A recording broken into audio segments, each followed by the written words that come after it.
LEGO City Undercover: The Chase Begins is about to arrive on the Nintendo 3DS. The title is, of course, a prequel to the already released Wii U game. Both titles are similar, but they do offer up a different story and completely new missions. You are Chase McCain, a rookie cop who's about to take on some serious police work. Like delivering donuts, saving a dog, and even stopping a runaway lawnmower. Yeah, okay, so the crime in this town is a little bit silly, but that is what makes it so fun to play. To be honest with you, I think a lot of the missions here in the 3DS title are actually more fun than the overworld missions in the Wii U game. It seems like the Wii U game has a lot of driving back and forth to different locations way too often. It gets kind of stale and repetitive. It's nice to see more clever and intricate missions that take advantage of the surroundings and the characters throughout the town.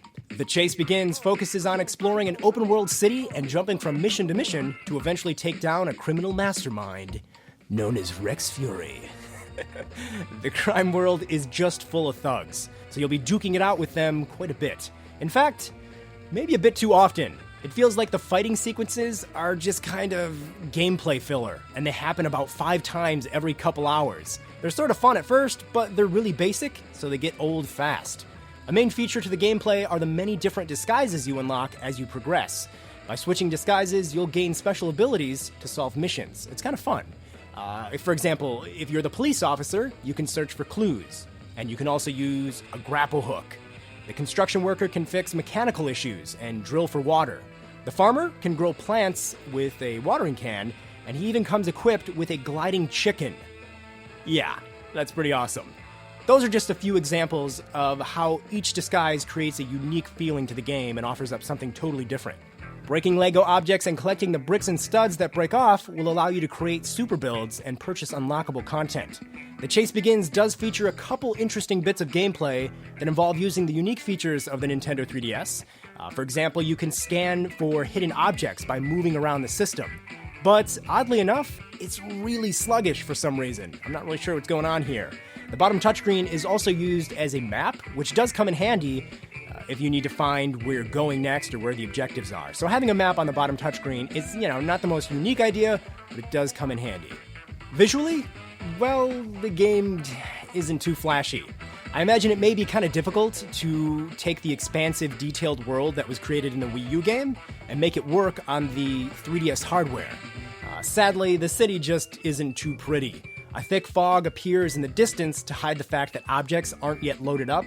And speaking of which, oftentimes you'll see characters and vehicles just kind of appear out of nowhere, right in front of you.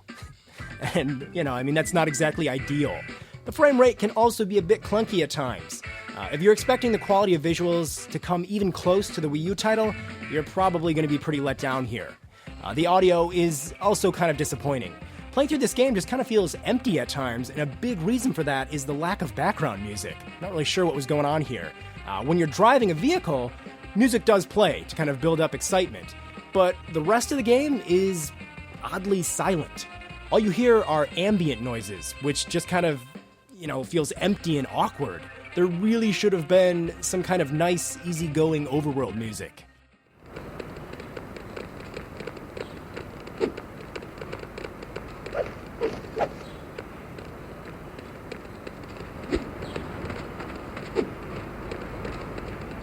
So, yeah, it just kind of feels hollow, right?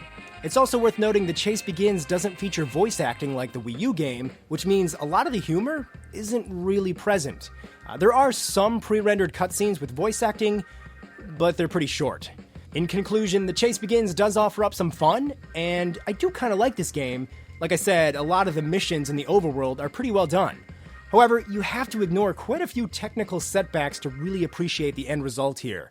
The visuals aren't too great, the audio is lacking, and it feels like the 3DS experience tries to desperately mimic the Wii U game instead of going off in a totally different direction. Yeah, they are two different games, but it just seems like the 3DS game doesn't really meet what the Wii U game was able to produce.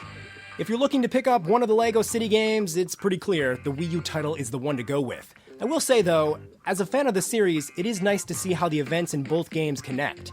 Noticing landmarks that are still under construction here in the 3DS game, and then learning about, the character's backstory between both games is definitely a nice touch. Overall, the BitBlock is rewarding LEGO City Undercover: The Chase Begins with a 6.9 out of 10.